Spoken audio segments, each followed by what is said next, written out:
Do you want to learn how to get that cinematic look? If so, keep watching.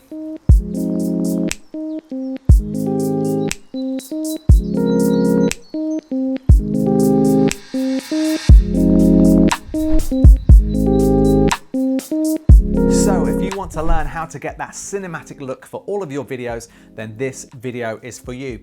In this multi-part series, I'm going to guide you through every single aspect of the process, running through cameras, the equipment you might need, and what to do in the editing process at all. So even if you have no experience, this video is for you, and I suggest you watch it all the way through. Now in this video, I'm going to go through cameras and the camera settings you should use to get the best cinematic looks. So first of all, let's go through your camera settings. The first thing you want to do is get into the menu and change the frame rate. And you want to be looking for a frame rate of 24 or 25 frames a second, because that's how most films are filmed. They're either filmed in 23, 24, or 25, depending on your region. Now, in my opinion, 24 frames a second looks best. And I've heard on YouTube, a lot of UK people especially, or Europeans, saying, I can't find a 24 frames per second setting on my camera. Well, that's due to the way cameras are set up. This is a PAL setup for the electricity grid we have in the UK. So if you want to get to the 24 frames a second, you'll need to change your camera settings to NTSC from PAL. Okay, so I'm going to show you here on the Sony a6400. Now this camera has a ton of menus, but essentially on tab 2 on page 1, this is where you find the record settings. Now this is in HD at the moment, and you can see it's set to 100 frames a second. So all you need to do is choose one of the 25p options. I usually go for 25p 50. Now, if you're in the US, of course, you will see 24 or usually 30 here. And then in some options as well, if you change this to 4K mode, you'll notice that you only have the 25p available version. So here on our Sony a6400, to get to the NTSC PAL selector, you'll need to go to the toolbox menu and then page 2. And if you scroll all the way down to the bottom here, you'll see it says NTSC/PAL. And then if you enter here, this will change the camera to NTSC, and this will unlock 24 frames a second. And remember, if you're in the US and you're traveling into Europe, you may want to get to this setting to change it into PAL, so you don't get any flickering lights on your footage. Now, you have to be careful with this, because if you do film in 24 frames per second, you may find that most of your footage looks pretty good, but you may run into a bit of a stumbling block when you film lights. So if you're filming a street sign, if you're filming indoor lights, you may find you get a bit of kind of flickering lights, or just lights that seem to pulse.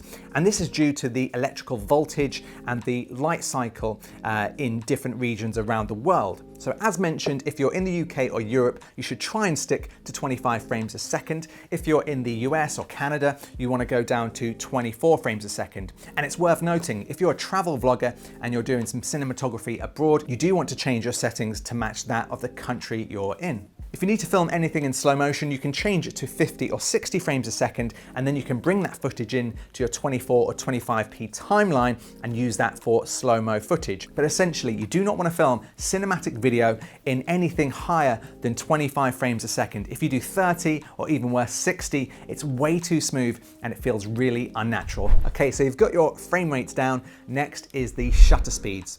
Now, to get your footage looking as cinematic as possible, you'll want to follow something called the 180-degree rule. Now, you may have heard of this before, but basically let me explain it to you in layman's terms. If you choose a frame rate of 25 frames per second, you'll want to set your shutter speed to 50, because essentially you want it to be double that of your frame rate.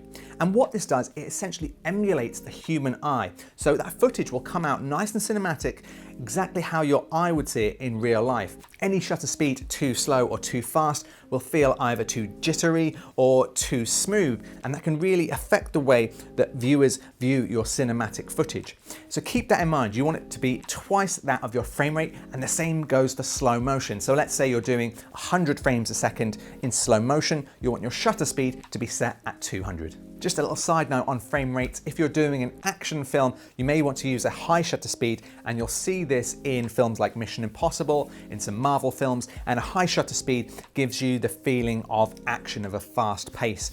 In terms of high frame rates, you may have seen The Hobbit, which was filmed in 60 frames per second, and actually viewers didn't like it. If you look at the reviews, it made people feel a little bit sick because it was too smooth. Now, different lenses have different f-stop values, and it's that f-stop which allows allows you to let more light into your camera, and the more light you let in, the more out of focus the background can be. Now, the lens on our Sony a7 III here has a 1.4 aperture. So I'll give you an example now. We'll use this little plant and put it on the desk here, and you can see at 1.4, the background is nice and out of focus. But if we put the aperture up to a much higher number, you'll see the background slowly gets more and more in focus, and the shot looks less cinematic.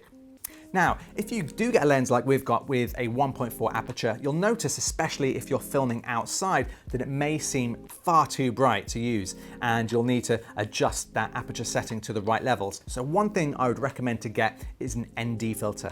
Now, an ND filter is a bit like a pair of sunglasses for your lens, and it allows you to adjust the amount of light that comes into your lens whilst keeping that f-stop number nice and low.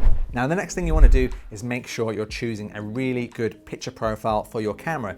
Now, ideally, you want to choose the flattest picture profile you can for your camera. If you've got something like this is a Sony a6400, it allows you to choose S-Log profiles or HLG3 profiles.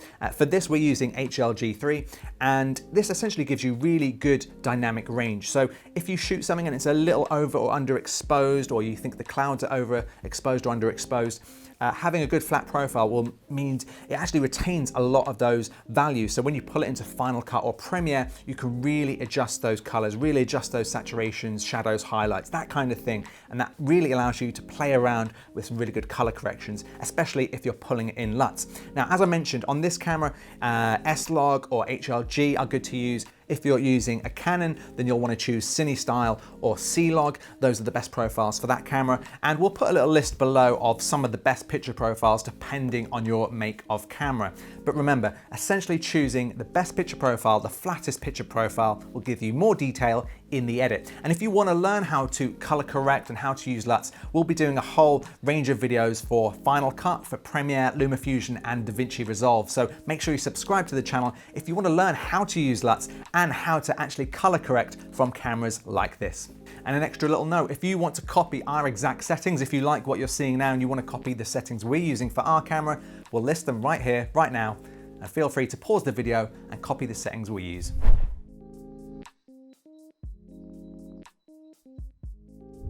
So there we go. I hope this quick tutorial has helped guide you through some of the settings you need to choose for your camera and to get the best results. Remember, if you've got any questions at all, please leave a comment below, and I promise I do get back to every single question. Now, in the next set of videos, I'll be guiding you through what equipment you should you use a gimbal, should you go handheld, things like that. And then we'll be going on to the meaty stuff, the color correction. How do you actually color correct perfectly in programs like Final Cut and Premiere? So if you want to see those videos, make sure you subscribe to the channel, give it a thumbs up. Thanks for watching, and I'll see you in the next one.